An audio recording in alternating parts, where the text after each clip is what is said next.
Good morning to you. I'm Danilo Evangelista, and welcome to our update on Tropical Storm Beryl. It is now indeed Tropical Storm Beryl, and we're doing this update this morning to get you caught up on all the latest model guidance and, of course, the latest advisory, which was actually just issued moments ago by the National Hurricane Center. And it is definitely very much an alarming situation this morning. Tropical Storm Beryl right now could potentially become a hurricane as it approaches the islands. There is a hurricane watch in effect for Barbados, and eventually down the line, we might need to watch Beryl to potentially become stronger than just a hurricane. And it's definitely a very interesting scenario that we're watching for, especially as we're only in late June, heading into early July. It's all very surreal, but we're here to track it, and let's get started right away with it. So here's a satellite image of Tropical Storm Beryl, and you can really see why it's becoming alarming because we're starting to get a lot more of an organized shape. A banding sort of feature has developed overnight with Beryl. A little bit of dry air has gotten into the storm because obviously there's a lot of environmental dry air surrounded, especially a bunch of Saharan air to the north. But Beryl is still definitely more organized than it was yesterday. We still have deep convective bursts, especially right over the center, which is, I believe, somewhere in here.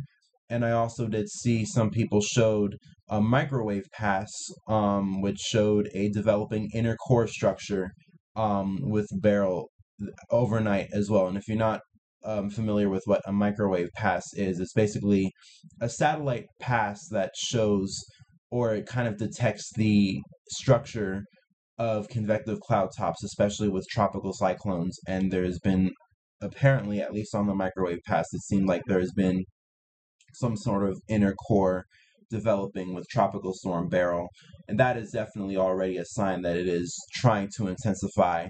And it has already intensified a lot indeed. We'll take a look at the National Hurricane Center in just a moment. But just to show you the sort of compactness of Beryl, you can see on the 850 millibar vorticity, already very compact, very tight in its vorticity, and this is the signature that we look for in a tropical cyclone.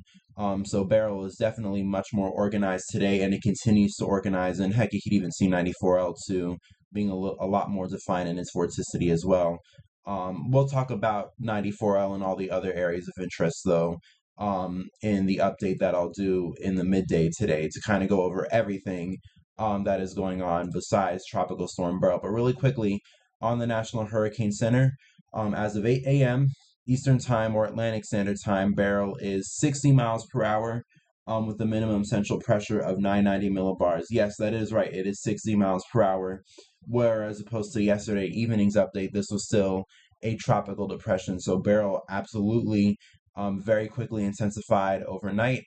And if you're tracking it, it is now located at 9.8 north and 46.8 west, and it is moving west right now at 21 miles per hour. So it is moving at a brisk pace to the west. And once again, that should turn into a little bit more of a west-northwest direction over the next several hours and days. And then obviously we have our two other areas of disturbed weather, Invest 94L and probably what will soon be Invest 96L. And this will also be something we need to watch for the Caribbean islands once again right after Beryl. I know you guys might not want to hear about it, but it is a concern that we're watching in a few days. But first, once again, let's really try to get through Beryl. And you can see the latest advisory for Beryl.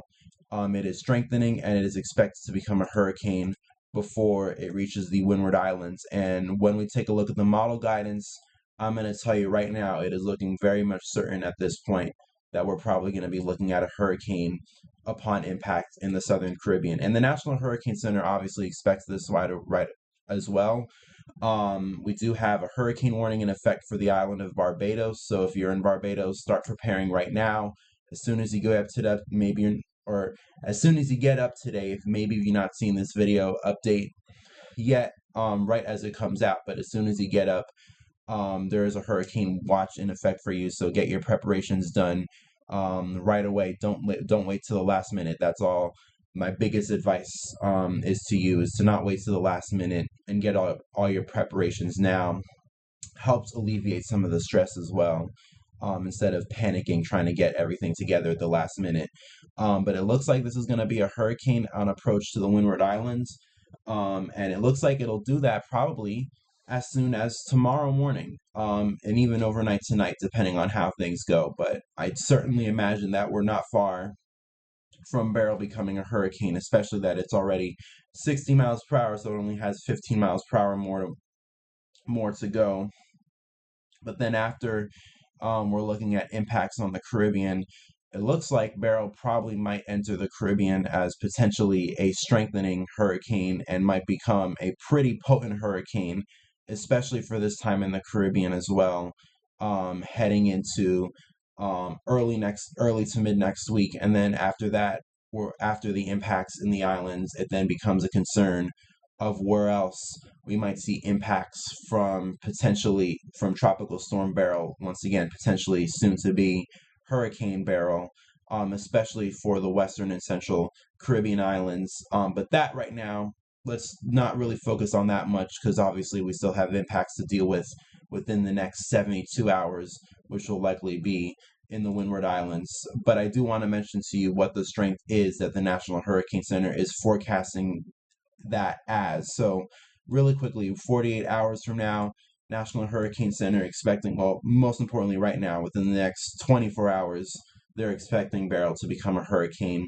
From 48 hours from that, they're expecting this to strengthen into a Category 2 hurricane, so winds of 100 miles per hour or above. And then soon after that, as well, as we head especially into the Day 3 category, so 72 hours from now, so that'll be on Tuesday, yes, the National Hurricane Center is expecting a peak of 110 miles per hour. And that is, if you're familiar with the hurricane scale, that is on the borderline of Category 3 intensity, which is major hurricane intensity. And they actually mention as well somewhere in the forecast discussion from the 5 p.m., which once again I strongly recommend that you guys read the forecast discussion so you get a full idea of what the forecaster that put together the advisory for Beryl had in mind, and they basically explain why they forecast what they forecast in the forecast discussion. So I really recommend that you read it. But this is something that they said once again, that I found really interesting, that the peak that they forecast could be conservative, as several of the intensity guidance models forecasts Beryl to become a major hurricane. And once again, that is around the next 2.5 to 3 days as it enters the Caribbean. And then they say after 72 hours, the storm is expected to encounter increasingly westerly shear, which could cause some weakening, and that you could see towards the end it goes from 110 miles per hour to 105 miles per hour, and then at hour 120, so at the end of the forecast, 85 miles per hour. But it's still going to be a hurricane by then, or at least the National Hurricane Center still expects it to be a hurricane by then. But that is 5 days out, and that is well into uncertainty, especially too much uncertainty given that we're really trying to focus in on potential impacts within the next 72 hours. But the biggest part is that this strengthening could be into a Category 2 hurricane right as it approaches the islands. And I just really quickly want to bring you to the intensity model guidance, just to kind of give you an idea of what the general model consensus is for the intensity of Beryl. And yeah, all of them are agreeing, just like the National Hurricane Center forecasts, all of them are agreeing on this becoming at least a Category 2 hurricane or stronger, and right around hour 48 to hour 60 as well. So right where the National Hurricane Center forecasts it, and you also see a decent amount of the model guidance into Category 3 intensity as well. And in fact, some of them even show low-end Category 4 too. So that is a little bit concerning, although I would not pay attention to this portion of the model intensity guidance yet.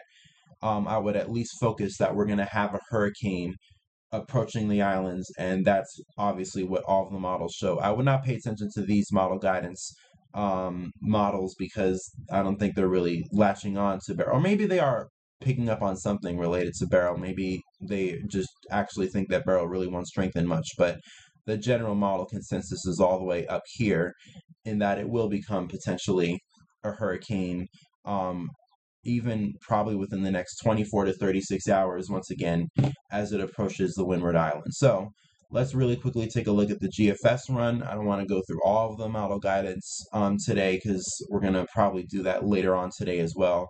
I'm going to do many video updates throughout the day today, so I'll make sure to stay tuned for that. But the GFS for the 6Z run, let's see what it does. So as of 6Z, so this is 12Z Saturday, so 8 a.m. Saturday, they had this at 1,000 millibars.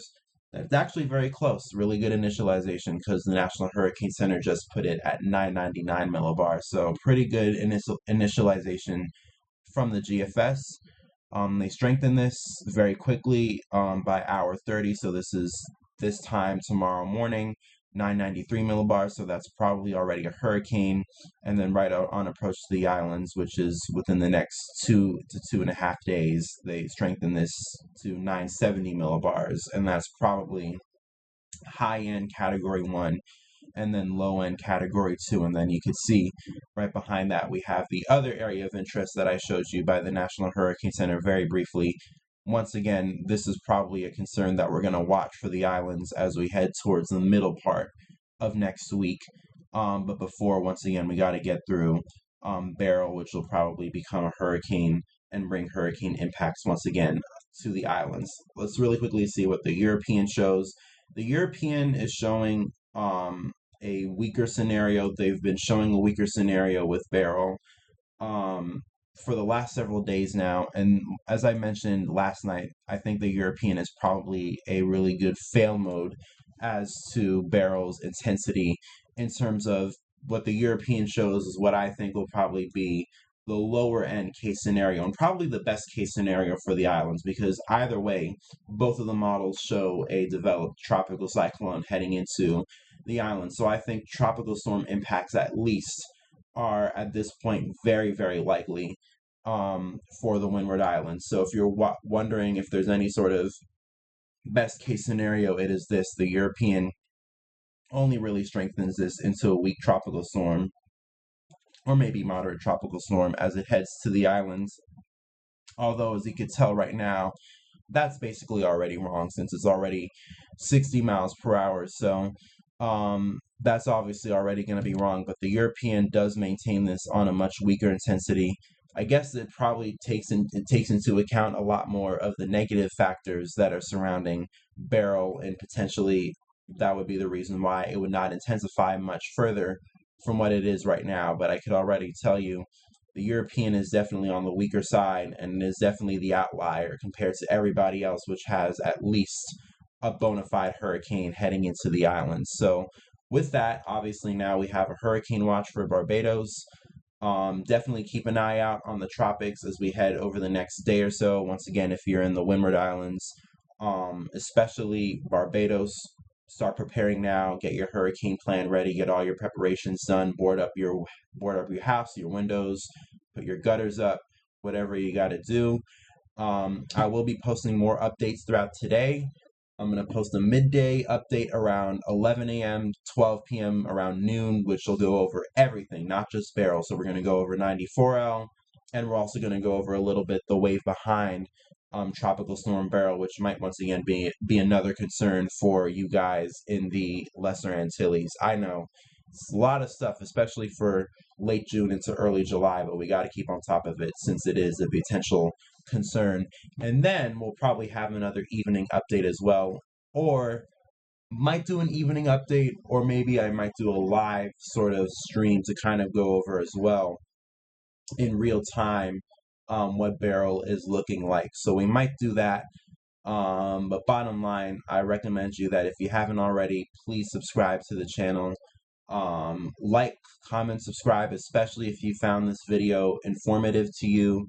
If you didn't find this video informative, I apologize for that, and please let me know what I could do better, so hopefully I could be more informative and get out as much useful information as possible, so that you're able to generally get a better idea of what's going on. Although I will say one caveat is that I'm only furthering the information that is being put out by all the model guidance and the National Hurricane Center. If you really want official advice seek advice from the National Hurricane Center website. That is, once again, nhc.noaa.gov or hurricanes.gov. That's where you can find all the information that you need directly from an actual official. It's from the National Hurricane Center, or also seek weather information from your local weather office as well. I know obviously you guys in the islands are not part of the United States, so I wouldn't tell you to go to weather.gov, which is the National Weather Service. But at least for hurricane information, go to the National Hurricane Center. It's a free product. You can just search it up online and you'll get all the information that you need on Beryl. You don't have to wait for me to be posting these updates, because I obviously can't post updates at every single hour that exists. But I will be trying to post on Twitter. I will say that. So if you are on YouTube, but you also have Twitter and you want to follow me on Twitter, just search up my name, Danilo Evangelista, and it'll pop up and and make sure to follow me, and you'll get notifications anytime I post something, because I will try to be active on Twitter today as much as possible, and post out anything new that comes out right at the second on Twitter. It is much easier for me, and obviously, given that we do have an impact imminent to the islands, I will try. Enough with the rambling, though.